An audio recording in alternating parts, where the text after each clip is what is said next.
말씀을 같이 보겠습니다. 오늘 말씀은 에베소서 2장 3절 4절의 말씀입니다.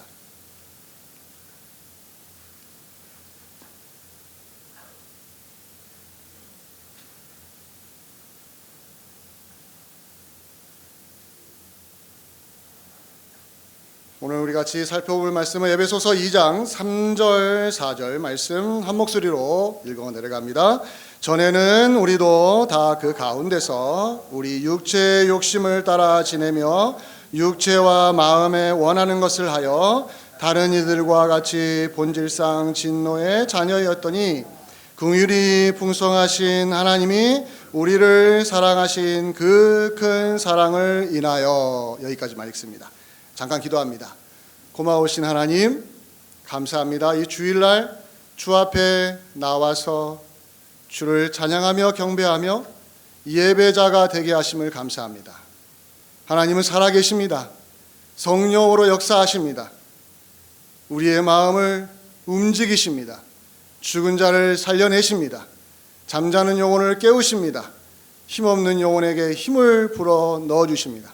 이 성령의 역사가 이 시간에 우리 마음속 깊은 곳까지 울릴 수 있도록 역사하여 주시옵소서. 예수 그리스도의 이름으로 기도하옵나이다. 아멘.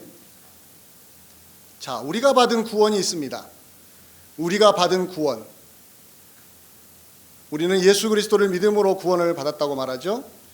이 우리가 받은 구원이 얼마나 놀라운 것인가, 또 이것이 얼마나 감격스러운 것인가를 알아야 되는데, 그렇죠? 알아야 되잖아요.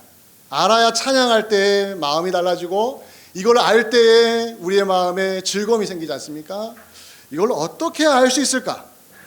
우리가 받은 이 구원이 얼마나 놀랍고 감격스러운지를 어떻게 알 수 있을까? 가장 좋은 방법이 있습니다. 그건 뭐냐면 구원받기 전에 우리의 상태를 아는 겁니다.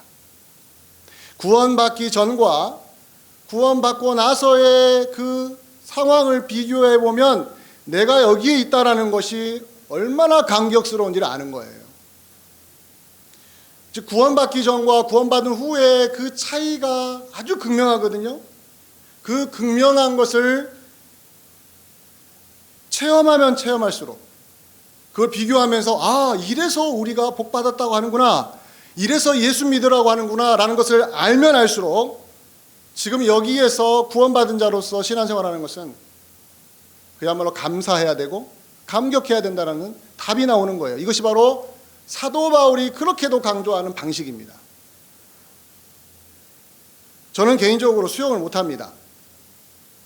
배우지도 않았지만 수영을 못합니다. 제가 텍사스에 살 때에 제 가족이 한 번은 여름에 워터파크에 놀러 간 적이 있습니다. 그때 제 딸이 아마 한 9살, 10살 정도, 제 아들이 한 3살, 4살 됐을 때인데 텍사스가 얼마나 더운지 몰라요. 지금 6월달만 되면 벌써 100도가 됩니다. 좀 징글징글하다고 하잖아요. 그 날씨가. 얼마나 더운지 몰라요. 워터파크에 가면 사람들이 막 다 몰려 있어요. 근데 그곳에 재밌는 놀이가 하나 있는데 파도 타기가 있어요. 파도 타기는 알죠? 파도 타기. 근데 파도 타기가 맨 앞쪽은 제일 깊고 맨 끝은 그냥 물만 찰랑찰랑하는 곳이죠. 근데 파도 타기에 사람들이 막 몰려들어요. 튜브 하나를 딱 끼고 들어가면 안전하니까. 그래서 저도 들어갔죠. 튜브 하나 끼고 들어갔어요. 그래서 저는 무서우니까 앞으로는 절대 안 가고 중간에 다리 딱 디디면은 한 허리 이상 이 정도 오는 정도에서만 찰랑찰랑하고 놀고 있었어요. 그런데 사람이 많다 보니까 파도가 이제 치잖아요. 나도 모르게 점점 앞쪽으로 가는 거예요. 이러면 안 되는데도 저도 모르게 가는 거예요. 어느 순간 가다 보니까 내 발 밑에 바닥이 안 닿는 거죠. 여러분 경험해 보시면 알지만 수영 못하는 사람이요, 바닥에 발이 안 닿으면요 그 순간 놀랍니다. 그냥 당황을 해요. 어찌할 바를 몰라 해요. 이 사람이 이 튜브를 끼고 있으니까 힘만 안 주면은 아무리 깊은 데 가도 뜨거든요. 이게 상식이에요. 근데 당황을 하니까 갑자기 힘을 줘요. 힘을 주니까 이게 쏙 가라앉아요. 튜브를 꼈는데도 가라앉더라고요. 저는 이 배신감에 깜짝 놀랐어요.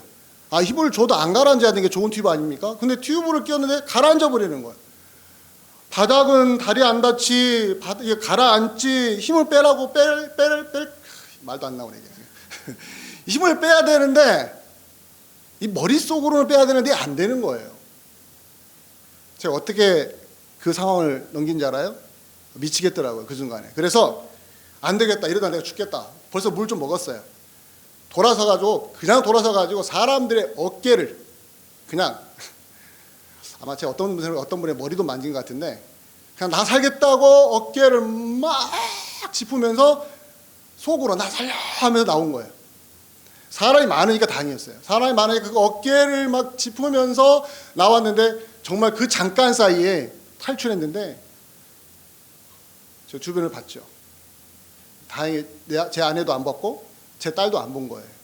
얼마나 그 창피한 모습에 저도 모르게 그 모습을 봤을까 봐 아무도 안 본 거예요, 제 식구들이. 저는 그 경험을 지금도 잊을 수가 없어요.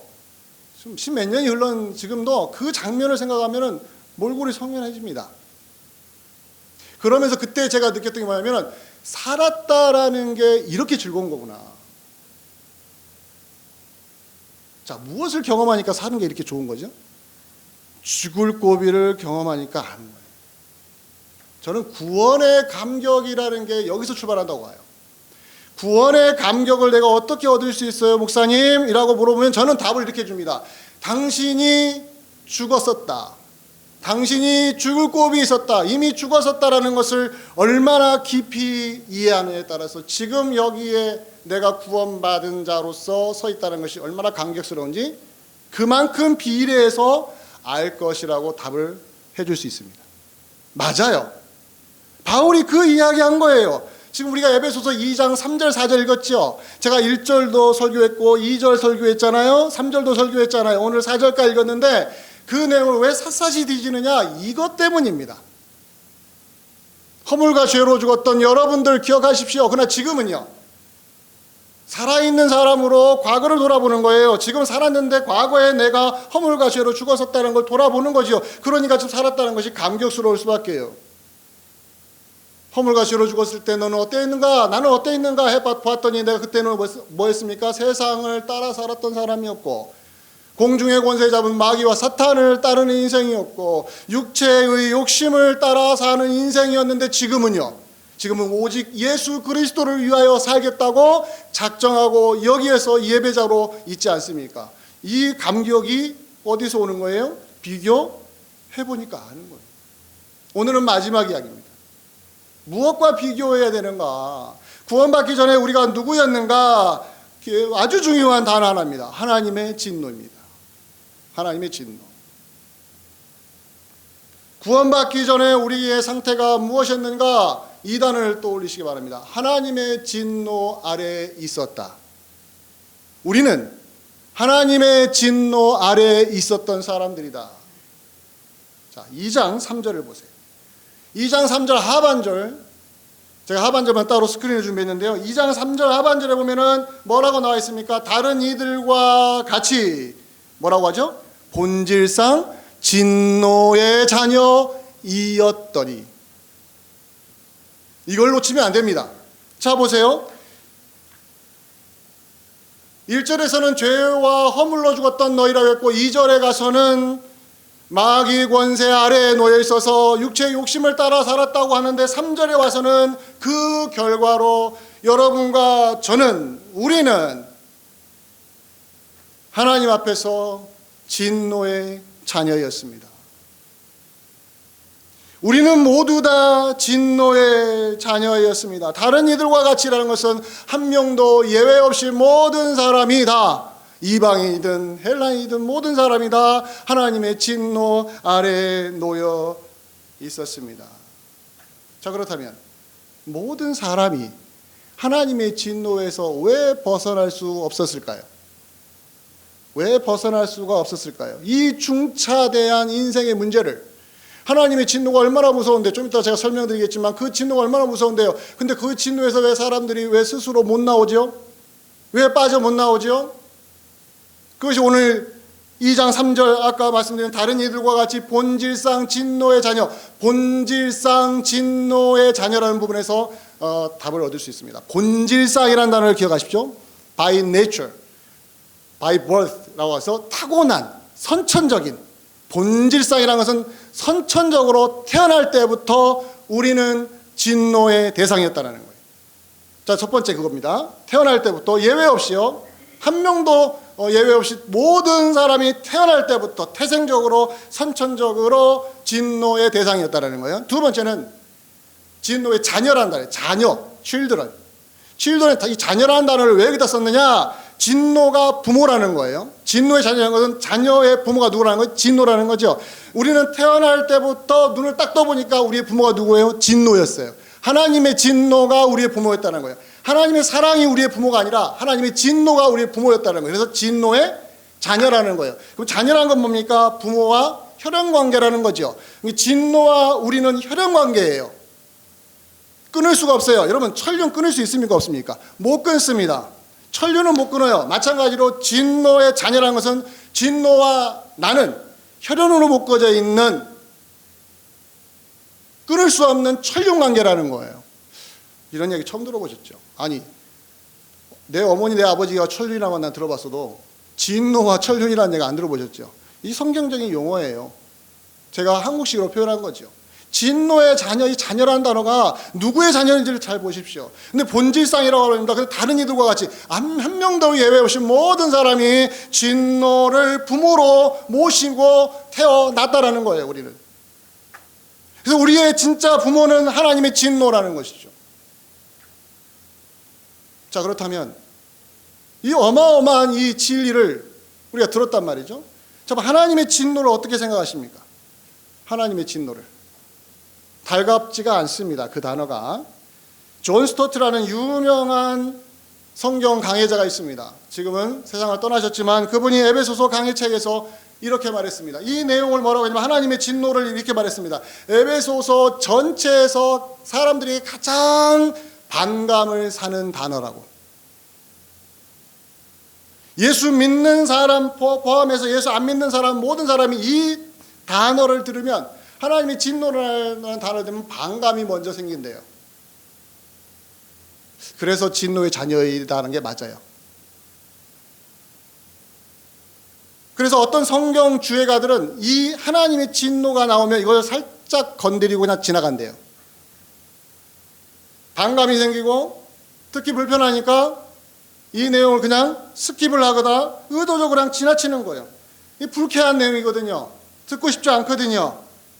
그 들으면 무겁거든요. 마음이. 꺼리는 주제를 왜 구태여 강조하느냐는 것이죠. 그래서 하나님의 진노의 자녀라고 함에도 불구하고 의외로 많은 신앙인들이 교회를 다니면서 이 단어를 의도적으로 머리에서 삭제를 하고 있다는 거예요. 삭제를. 그래서 2세기에 말시온이라는 유명한 이단이 하나 있습니다. 그 말시온이 하나님의 사랑이 너무 좋아가지고 그가 없애버린 단어가 하나 있어요. 하나님의 진노였어요. 하나님의 사랑은 너무 아름다운데 이 사랑과 절대로 어울릴 수 없는 또 하나의 하나님의 속성인 하나님의 진노는 있을 수 없다. 이것은 유대인들이 만들어내는 가짜신이다 해가지고 잘라버렸어요. 그래서 이단이 된 거예요. 즉 하나님의 진노가 듣기에 불편하고 별로 반갑지 않은 단어라고 해서 내 머릿속에 지워버리고 이것을 없애버리면 나도 모르게 내가 누구의 사상에 빠져드는 거예요? 잘못하면 이단 사상에 빠져버리는 거예요. 이 정도로 무서운 이야기예요. 하나님의 진노는 우리가 만든 것이 아닙니다. 신학자들이 만든 게 아닙니다. 유대인들이 창조해낸 이야기가 아닙니다. 하나님의 속성입니다. 자, 지금부터 하나님의 진노에 대한 이야기를 좀 더 설명을 해드릴게요. 자, 하나님의 진노는 무엇일까요? 하나님의 분노라고 합니다. 하나님의 진노, 하나님의 분노는 무엇일까요? 이렇게 정리하십시오. 철저하게 죄에 대한 하나님의 심판이다. 이렇게 보십시오. 가장 중요한 특징, 하나님의 진노, 하나님의 분노에는 철저하게 누구를 향한 거라고요? 죄를 향한 거예요. 죄에 대한 하나님의 심판의 태도가 하나님의 분노이고 진노라는 것이죠. 자, 하나님은 거룩하신 분인데 죄를 용납하실 수 없는 분인데 그 죄를 향한 하나님의 이 표출 방식이 뭐냐면 그 거룩함을 드러낼 방식이 뭐냐면 진노라는 거예요. 분노라는 것이죠. 그래서 우리도 뭐라 합니까? 우리도 보통 사람들이 어떻게 말하죠? 어떤 죄를 보면 분노하지요. 죄에 대한 분노. 이 분노를 하나님이 가지고 계세요. 그래서 두 번째 특징으로 여러분 조심할 것은 뭐냐면 하나님의 분노를 사람의 분노와 비교하는 건 매우 위험합니다. 비교하지 마십시오. 사람도 죄에 대해서 분노할 줄 알거든요. 그러다 보니까 하나님의 분노를 사람의 분노와 비교해서 설명하려고 하는데 매우 매우 위험한 접근입니다. 왜냐하면 사람의 분노는요 허점투성이에요. 허점투성이. 사람의 분노는 믿을 것이 못 됩니다. 이렇게 정리할 수 있어요. 사람의 분노는 감정적입니다. 철저하게 감정적입니다. 그리고 이기적입니다. 나중심입니다. 그리고 편중되어 있습니다. 절대로 공정하지가 않습니다. 내가 죄에 대해서 분노한다고 하더라도 그 분노를 가만히 들여다보면 어느 순간에 이것이 편중되어 있고 이기적이고 감정적으로 대응하고 있는 걸 아는 거예요. 그래서 성경에서 복수하지 말라는 이거 뭡니까? 복수하다 보면은 이게 도가 지나치니까 그러는 거예요. 그리고 성경에 잘 들어보시 알지만 분노하되 해가 지기까지는 분노하지 말라는 이유는 뭐냐면 분노는 믿을 수가 없다라는 거예요. 사람이 아무리 의로운 분노를 하고 죄에 대해서 분노해도 그 분노는 편중되어 있고 이기적이고 잘못된 길로 갈 수가 있기 때문에 하나님의 분노, 하나님의 진노를 사람의 분노와 비교하는 것은 어불성설입니다. 그렇기 때문에 죄를 대하시는 하나님의 진노는 완벽합니다. 완벽합니다. 이것이 여러분과 제가 받아들여야 될 진리입니다. 하나님의 진노는 죄에 대한 진노인데 그 진노는 조금의 흠도 없고 점도 없고 흠집 낼 수가 없는 완벽한 진노이십니다. 그래서 누구도 그것에 대해서 토를 달 수가 없는 것이 하나님의 진노입니다. 증거를 여러분들에게 제시합니다. 구약 성경을 보면은 물 심판이 있고 불 심판이 있습니다. 물 심판은 뭐였습니까? 노아 홍수죠. 설명이 뭐 덧붙일 필요가 없는 거예요. 노아 홍수로 인해서 그 물로 심판하실 때 왜 물로 심판하셨는지를 우리가 놓치면 안 됩니다. 그 내용을 잠깐 여러분들에게 말씀을 드립니다. 창세기 6장 5절을 제가 준비했습니다. 자, 노아 시대 홍수 심판이 있기 직전 6장 5절에 이런 하나님의 평가가 있어요. 세상 사람들 향한 하나님의 평가가 이렇게 말합니다. 여호와께서 사람의 죄악이 세상에 가득하다. 이거 보세요. 세상에 가득하다. 그리고 그의 마음으로 생각하는 모든 계획이 뭐라고 합니까? 항상 악하다. 자, 이 단어가 중요합니다. 죄악이 세상에 가득하다는 거예요. 가득하다는 단어는 뭐냐면요, 비집고 들어갈 틈이 없을 정도로 가득하다는 거고요. 그 다음에 사람들이 마음으로 생각하는 모든 계획이 어떨 때마다 악하다는 것이 아니라 항상 악하다. 항상. 언제나 악할 뿐이다. 이것 때문에 하나님이 노아 시대 홍수를 하신 거예요. 심판하신 거예요. 이 말은 무엇을 뜻하냐면 하나님이 홍수로 심판하신 것이 정당하다라는 거예요. 완벽하다라는 거예요. 누구도 토를 달 수 없다는 것이죠. 근데 요즘 오늘날은 뭐 이거 가지고 얼마나 설왕설래하고 막 하나님의 이 진노가 뭐 이상하다니 학자들이 막 이상한 소리 하는데 그건 하나님을 몰라서 하는 소리예요. 또 하나 불심판이 있습니다. 물심판이 있고 불심판이 있는데 불심판은 뭡니까? 창세기에 소돔과 고모라를 심판하는 거 아시죠? 자, 거기서 중요한 내용이 있어요. 불로 심판하실 때 아브라함이 하나님께 이런 질문을 합니다. 내가 소돔과 고모라를 완전히 쓸어버리겠다고 하나님이 선언하시자 아브라함이 딜을 하듯이 물어봅니다. 자, 창세기 18장 23절을 제가 준비했습니다. 창세기 18장 23절 같이 한 목소리로 읽어볼까요? 시작. 아브라함이 가까이 나아가 이르되 주께서 의인을 악인과 함께 멸하려 하시나이까. 무슨 뉘앙스입니까? 하나님이 의인을 악인과 섞어서 멸망시키면 하나님의 진노는 완벽하지 않다는 이야기죠. 맞는 말이에요. 아브라함은 정확하게 하나님의 의로움을 파고든 겁니다. 자, 의인을 악인과 멸하시는 것은 하나님의 뜻이 아니지 않습니까? 이렇게 물어보는 거예요. 그러면서 딜을 하죠. 처음에 몇 명의 의인이 있으면요, 50부터 시작합니다. 50부터 50, 그 다음에 몇으로 가죠? 45, 40, 30, 20, 몇 가지 갑니까? 10. 10까지 갑니다. 그 다음부터는 아브라함이 물어보지 않습니다. 그리고 물러갑니다. 근데 그 의인 10명이 없어서 소돔과 고모라는 어떻습니까? 완전히 멸망당해버리죠. 무슨 뜻이냐? 하나님의 불심판은, 소돔과 고모라를 향한 하나님의 불심판은 우리가 토를 달 수 없을 정도로 완벽한 죄에 대한 심판이라는 것을 보여준다는 거예요. 자, 구약을 읽으면 이렇게 물심판, 불심판이 있어요. 하나님의 진노가 있어요. 그럼 너무너무 무서운 거예요. 이것만 보면 와, 하나님이 너무 무서운 분이구나, 이걸 알게 되는 것이죠. 그럼 신약으로 넘어가면요, 신약에는 하나님의 진노가 안 나올까요? 아직 신약 성경 안 읽으신 거예요. 신약 성경에 하나님의 진노가 정확하게 나옵니다. 두 구절만 제가 인용합니다. 요한복음 3장 36절 잘 보세요. 이 말씀도 제가 준비했는데, 요한복음 3장 36절에 아들을 믿는 자에게는 영생이 있고 아들에게 순종하지 아니하는 자는 영생을 보지 못하고, 그 뒤에요, 도리어 같이 읽어봅니다. 시작. 하나님의 진노가 그 위에 머물러 있느니라. 그 위가 누굽니까? 아들이신 예수 그리스도를 받아들이지 않는 사람들 위에 하나님의 진노가 머물러 있다는 게 뭡니까? 머물러 있다는 것.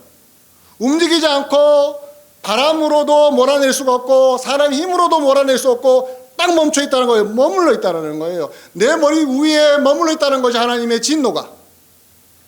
여러분, 얼마나 무시무시한 이야기입니까?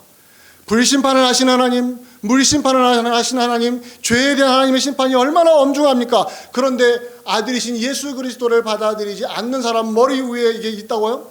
있다고 한번 상상해 보십시오. 그러나 아들을 믿지 않는 사람들은 이것이 아무리 강조돼도 들을 기가 없습니다. 그러나 저와 여러분처럼 예수 그리스도를 믿는 사람에게는 이것이 이제 믿어지는 것입니다. 두 번째, 로마서 1장 18절. 여기서도 하나님의 진노가 정확하게 나옵니다. 로마서 1장 18절에 보면 한 목소리로 제가 말씀을 준비했는데요. 같이 읽어볼까요? 시작. 하나님의 진노가 불의로 진리를 막는 사람들의 모든 경건하지 않음과 불의에 대하여 하늘로부터, 중요한 단어, 마지막 단어, 숨겨졌다고 합니까? 나타났다고 합니다. 하나님의 진노가 말로만 설명된 것이 아니라 나타났다고 합니다. 눈에 보이듯이 나타났다고 말합니다. 숨겨져 있다고 하지 않아요. 비밀리에 행하지 않는다고 합니다. 하늘로부터 모든 사람이 보도록 나타났다고 합니다. 하나님의 진노는 지금도 나타나고 있다는 거예요. 지금도 진노하고 계시다는 것이죠. 엄중한 하나님의 진노하심, 죄를 향한 하나님의 진노하심이 지금 이 온 세상을 뒤덮고 있다고 성경은 선언하고 있습니다. 자, 그런데 성경을 보니까 놀라운 반전이 기다립니다. 여기까지도 성경이 말씀했어요. 하나님의 진노가 이렇게 우리 머리 위에 머물러 있다고요. 예수님을 거부하는 사람들 머리 위에 머물러 있다고요.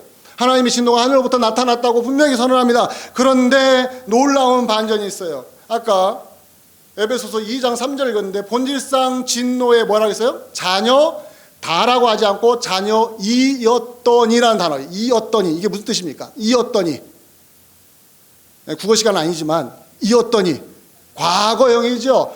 과거에 분명히 있었다는 거예요. 그 말은 왜 합니까? 지금은요? 지금도 이다라는 거예요? 아니죠. 과거에는 이었더니 지금은요? 지금은 그렇지 않다는 거죠. 과거에는 하나님의 진노의 자녀이었던 너인데 지금은 더 이상은 그 진노 아래에 있지 않다고 말합니다. 그리스도 안에 들어간 사람, 예수 그리스도를 나의 주, 나의 하나님으로 믿는 사람은 그의 행실을 보지 않고 그의 과거의 삶을 보지 않고, 과거에는 하나님의 진노를 받는 대상이었지만 이제는요, 지금은요, 더 이상 진노의 대상이 아니라는 거예요. 진노의 자녀에서 끌어냈다는 거죠. 천륜관계였던 것도 끌어냈습니다. 하나님이 그렇게 그리스도 안에서 우리에게 행하신 거예요. 천륜을 어떻게 깨뜨립니까? 그런데 진노의 자녀였던 우리의 그 천륜관계를 하나님이 성령으로 깨버린 거예요. 그래서 우리는 더 이상 진노의 자녀가 아닙니다. 바로 여기에 구원의 감격의 포인트가 있는 거예요. 내가 받은 구원이 얼마나 감격스러운 것인가를 무엇으로 확인합니까? 전에 하나님의 진노, 이 무시무시한 진노의 자녀였는데 지금은 그렇지 않다라는 거. 자, 그러면 질문이 생기잖아요. 한번 여기까지 잘 따라오셨으면 질문이 생기죠. 어떻게 나에게 이런 변화가 일어났지? 천륜을 누가 깨뜨립니까? 우리 힘으로 절대로 깨뜨릴 수 없었습니다. 하나님의 진노 아래에 있었던 우리가 성경을 설명해주고 하나님을 설명해줬더니 내가 막 깨달아가지고 이제부터 내가 진노에서 벗어나야지 하고 진노야 너 물러가, 나 이제 걸어갈 거야, 이렇게 해서 빠져나왔나요? 있을 수 없는 이야기예요. 천륜 관계라니까요. 진노와 우리 관계는요. 아무리 일러줘도 못 나옵니다. 못 빠져나옵니다. 그 관계를 못 끊습니다. 그런데 어떻게 지금은 진노의 자녀가 아닙니까? 어떻게 지금은 하나님의 자녀가 되었습니까? 어떻게 지금은 구원받은 사람이 되었습니까? 어떻게 지금은 그리스도 안에 들어간 사람이 되었습니까? 답을 찾아야 되잖아요. 우리를 통해서 답을 찾으려고 했더니 눈 씻고 봐도 답이 없는 거예요. 내가 똑똑해서 미리 알아가지고 밖으로 나온 게 아니었어요.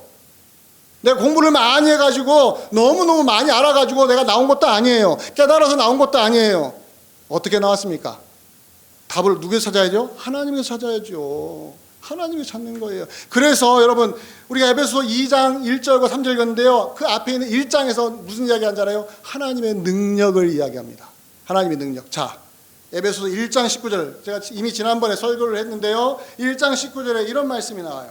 제가 말씀을 준비했습니다. 에베소서 1장 19절 같이 읽어봅니다. 시작. 그의 힘의 위력으로 역사하심을 따라 믿는 우리에게 베푸신 능력의 지극히 크심이 어떠한 것을 너희로 알게 하시기를 구하노라. 우리에게 베푸신 누구의 능력입니까?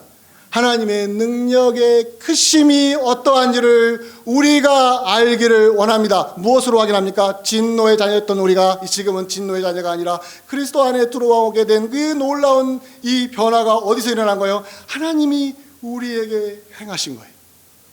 능력이 이렇게 나타나는 겁니다. 하나님의 능력은 여러분, 홍해 바다를 건너고 막 육지가 생기고 이것이 사막에서 물이 나오는 정도가 아니라 진노의 자녀였던 나를 끄집어내는데 하나님의 능력이 작동한 거예요. 하나님의 위대하신 능력이. 그런데 그 능력이 발휘되도록 하신 하나님의 또 다른 속성이 있어요. 그게 바로 하나님의 사랑인데요. 자, 에베소서 2장 4절을 보시기 바랍니다. 아까는 1장 19절을 봤어요. 지금은 2장 4절입니다. 2장 3절에 본질상 진노의 자녀였더니 그 다음에 2장 4절에 이런 성경 구절이 나옵니다. 한 목소리 읽어봅니다. 시작. 긍휼이 풍성하신 하나님이 우리를 사랑하신 그 큰 사랑을 인하여는 뭐예요? 때문에라는 거. 때문에. 하나님의 그 크신 사랑인데 우리를 사랑하신 하나님의 그 큰 사랑 때문에 내가 진노에서 벗어났다고 말합니다. 자, 그렇다면 여기에 보면 우리말 성경에는요 2장 4절에 긍휼이 풍성하신 하나님 나오는데 영어 성경이나 헬라 원문을 보면 벗이라는 단어가 와요. 벗. 그러나 본질상 진노의 자녀였던 너희, 그러나 하나님이 개입을 하셨다는 거예요. 하나님이 개입하시는데 그분이 너무너무 사랑이 크셔서 그 사랑으로 우리를 끄집어내실 수 있는 그 능력을 우리에게 퍼부어 주셨다는 거예요. 그래서 내가 끊어낼 수 없는 그 천륜관계였던 진노, 하나님의 진노, 죄인으로 받아야 될 형벌, 불심판, 물심판을 우리가 받지 않고 지금 이렇게 예배자로서 이 자리에 올 수 있었던 이 능력이 어디서 오느냐? 하나님의 그 크신 사랑 때문에. 하나님의 능력과 하나님의 사랑이 완벽하게 묶어지니까 우리에게 무슨 일이 벌어졌어요? 있을 수 없는, 우리 힘으로는 절대로 빠져나올 수 없는 하나님의 진노 아래에서 건짐을 받았다는 거예요. 이것에 감격을 못하면 아직 하나님의 구원이 뭔지 모를 수 있어요. 이것에 감격하셔야 돼요. 다른 것으로 확인하기 전에 이것부터 확인하셔야 돼요. 내가 하나님의 진노를 받을 수밖에 없는 죄인이었구나.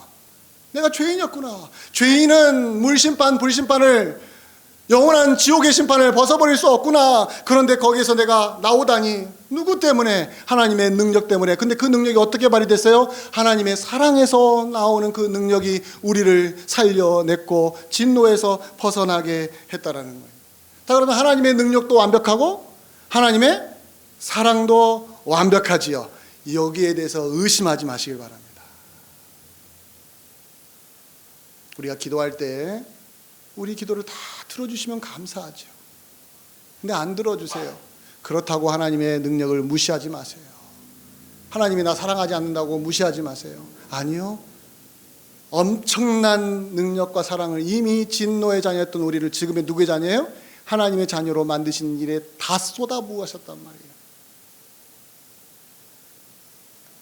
이렇게 쏟아부은 사랑을 지금 잠깐 내가 어려울 때 안 들어주셨다고 하나님의 능력을 의심해요? 하나님의 사랑을 의심해요? 좀 너무하지 않습니까? 누가 좀 너무하는 사람 아닌가요? 의심할 수가 없지요. 아니 진노의 자였던 나를 살려내는 하나님의 능력이란다면 이 정도쯤이야 내가 기다리면 하나님이 하시겠지라는 믿음이 저절로 내 마음을 울리지 않겠습니까? 이 역사를 경험하는 거예요. 그래서 여러분 하나님의 사랑을 찬양하는 요한복음의 목소리 요한복음 3장 16절 오늘은 준비를 했습니다. 다 아시겠지만 스크린에 준비해서 3장 16절 이 전체 맥락에서 요한복음 3장 16절 딱 읽으시면 하나님의 사랑이 얼마나 놀랍고도 기가 막힌 것인지를 다시 한번 알 수 있는데요. 요한복음 3장 16절 한 목소리 읽어봅니다. 시작. 하나님이 세상을 이처럼 사랑하사 독생자를 주셨으니 이는 그를 믿는 자마다 멸망하지 않고 영생을 얻게 하려 하심이라. 여기에서 마지막에 멸망이라는 단어, 영생이라는 단어를 내가 안 믿으면 하나님이 나를 사랑하셔서 아들이신 예수 그리스도를 보냈다는 이야기는 물거품이 됩니다. 물거품이 됩니다. 왜 하나님이 우리를 사랑하세요? 왜 사랑하셔서 아들인 예수 그리스도를 보내세요? 왜요? 왜 사랑하세요? 그 사랑이 아니면 우리는 뭘 당하기 때문에요? 멸망을 당하기 때문입니다. 멸망이란 건 하나님의 진노 아래에 놓여 있었다는 이야기예요. 멸망 속에 있는 우리였기 때문에 이것이 인정이 안 되고 이것을 잘 모르면 하나님이 나를 사랑하신다는 걸 엉뚱한 것으로 확인하기 시작합니다. 그래서 그리스도인들이 의외로 많이 시험에 드는 이유가 그런 겁니다.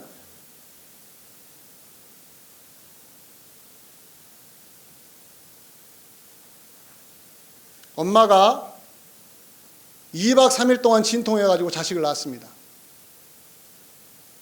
그리고 그 자녀를 키우기 위해서 노심초사하고 밤잠도 안 자고 길러냈습니다.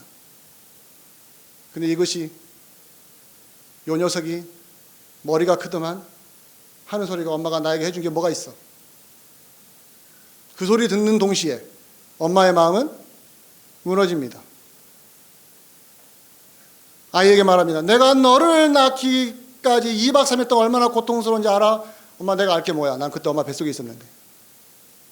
난 알 수 없지. 나는 몰라. 경험 안 해봤어. 이렇게 말하는 자식이 있겠습니까? 있을 수 없는 이야기 아니겠습니까? 이겁니다. 하나님의 사랑이 우리의 마음을 울릴 수 있는 변하지 않는 하나님의 사랑을 우리가 깨달을 수 있는 그것은 멸망 속에 있었던 나를 하나님이 건지시기 위하여 아들인 예수 그리스도를 허락하셨다는 이 한 가지만 갖고도 내가 좀 머리가 좀 컸다고 신앙생활 좀 했다고 하나님께 나에게 해준 게 뭐가 있어요? 이런 말을 감히 할 수는 없지 않습니까? 이것이 신앙 생활입니다. 이것이 신앙의 힘입니다. 어려운 상황 속에서도 하나님을 향하여 하나님이 나에게 뭘 해준 게 있어요? 라는 말은 감히 할 수 없는 사람, 이들이 바로 예수 그리스도를 믿는 우리 그리스도인들인 것입니다. 말씀을 마치면서 이런 말을 고전적인 예화를 하나 드릴게요. 여러분, 물속에 빠져 죽을 뻔했던, 제가 서론에서 이야기했잖아요. 물속에서 빠져 죽었는데 내가 못 나왔어요. 근데 누군가 나를 구출해냈어요. 그럼 나를 구출해 준 사람을 봤어요. 잊어버릴 수 있겠습니까? 없겠습니까? 너무너무 고맙지요. 그 사람만 생각하면 행복하지요. 그런데 그 행복함과 그 고마움을 우리가 잊지 않을 수 있는 힘은 어디서 오는 겁니까? 내가 빠져 죽었었을 거야.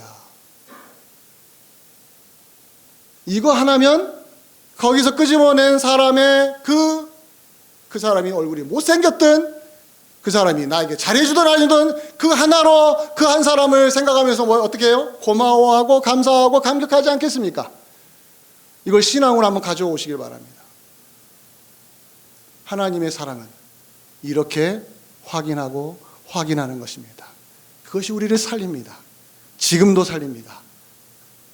무너질 것 같은데 안 무너지고, 주저앉을 것 같은데 일어서고, 절망할 것 같은데 희망을 품고 소망의 이야기를 할 수 있는 그리스도인들, 예수 믿는 사람들에게 이런 능력이 있다는 걸 믿으시고 이번 한 주간에도 믿음으로 승리하시기를 주의 이름을 간절히 축원드립니다.